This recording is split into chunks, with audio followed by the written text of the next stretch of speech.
Hello, and welcome to the Rankin Report for Sunday, December 1st, 2024. 31 days left to go in this crazy year. Thank you for joining me today. From the book of Malachi, chapter 2, verses 4 through 9, and this is from the Geneva Bible translation of the 1599 version. And ye shall know that I have sent this commandment unto you, that my covenant, which I made with Levi, might stand, saith the Lord of hosts. My covenant was with him of life and peace, and I gave him fear, and he feared me, and he was afraid before my name. The law of truth was in his mouth, and there was no iniquity found in his lips. He walked with me in peace and equity, and did turn many away from iniquity. For the priest's lips should preserve knowledge, and they should seek the law at his mouth, for he is the messenger of the Lord of hosts. But ye are gone out of the way. Ye have caused many to fall by the law. Ye have broken the covenant of Levi, saith the Lord of hosts. Therefore, I have also made you to be despised and vile before all the people, because ye have not kept my ways, but have been partial in the law. This is what the Lord, the God of the United States, says. You celebrate a victory now, but the task is far from over. Indeed, it has just begun. Many in this nation continue to spread lies about me, that I somehow made them to lean toward abominations, priest and minister and leaders of ministries alike, as if my mind is somehow divided. You are seeing the beginning of the second great fall of ministries that claim to preach my word, yet do not, but secretly pollute my covenants, both marriage and national covenants, making them unholy, encouraging others to do the same. And the ones who point out that this is not what I desire are driven from such ministries, even by their own blood. Those who turn children into a commodity to be traded and used for their abominations, rather than protect them as the gift from me, as referenced in Psalm 127:3, that I give, are protected instead of judged or turned over to me. I am bringing down such false houses and ministries before the eyes of the people, as I did in the 1980s.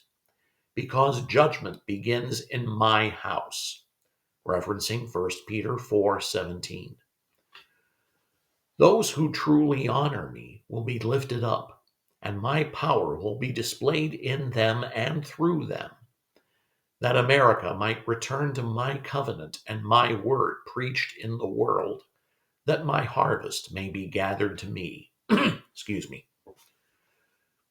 The people who follow the lead of these false houses are already fleeing America because they see my hand at work and my judgments are breaking forth, and run from me even though they do not acknowledge me. They know in their hearts what they have done and what will become of them if they do not repent. My love and forgiveness and my cleansing, the emphasis is God's here, and my cleansing from their abominations. Excuse me, got a little ahead of myself, pardon me. But like with Jonah, I will pursue them to offer a choice.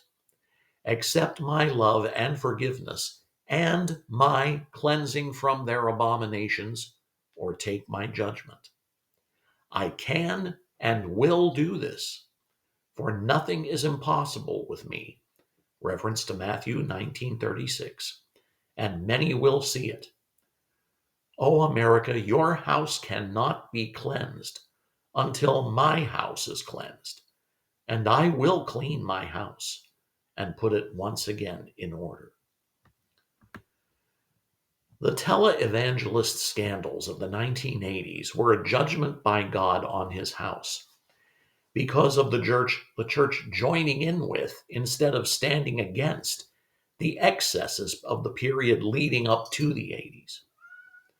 At the same time that judgment was falling on the house of God, he was raising up a populist leader in President Ronald Reagan, an outsider who came not raised and developed in politics, but came from a different world.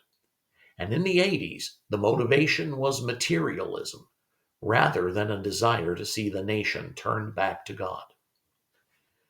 Today, the core of the new scandals that are emerging in the church are sexual and rooted deeper in evil than the shallowness of mere materialism. At the heart of one of the main incidents in this new series, and I will not mention here which ministry has been caught up in this, but you might know about it already, is a sexual assault on a child 5 years old. And one thing we learn from the scriptures is that God doesn't like people abusing children, which are considered a gift from God and a reward from Him. And the protection of the alleged perpetrator of this crime, rather than confronting the perp for it, is equally abhorrent to God, as it should be for us. God's message is plain. He cleans up His house first, so that the church's moral authority to speak for Him is maintained or restored. Otherwise, the church is despised and the Lord is mocked because of the behavior of His people. God is ready for a great harvest, perhaps the final one before the return of His Son, and He wants His church fully ready for the work ahead. And if we are caught up in whatever kind of sin hinders us from doing that work, God stands ready to forgive and cleanse, whatever kind of sin it may be, if we submit ourselves completely to Him. Because nothing is impossible with God, even if man thinks it impossible. God is doing the heavy lifting, as it were, and we now have our own big job to do. Let's permit Him to make us ready for it. Pray for the Great Awakening. No king but Jesus. Independence forever. That's the Rankin Report for Sunday, December 1st, 2024. Hope you all had a nice Thanksgiving Day. We certainly did here. Don't forget to hit the like or share button, or both, and the subscribe button if you wish to see more of these videos. Pray for the Great Awakening and continue to lift up the new administration coming in. President Trump, his family, his advisors, Vice President Vance, Robert Kennedy Jr., and all his appointees. Pray for the guarding and protection of them by the Lord from all physical harm, all who would do harm to them. Thank you for watching. God bless you. Have a great day.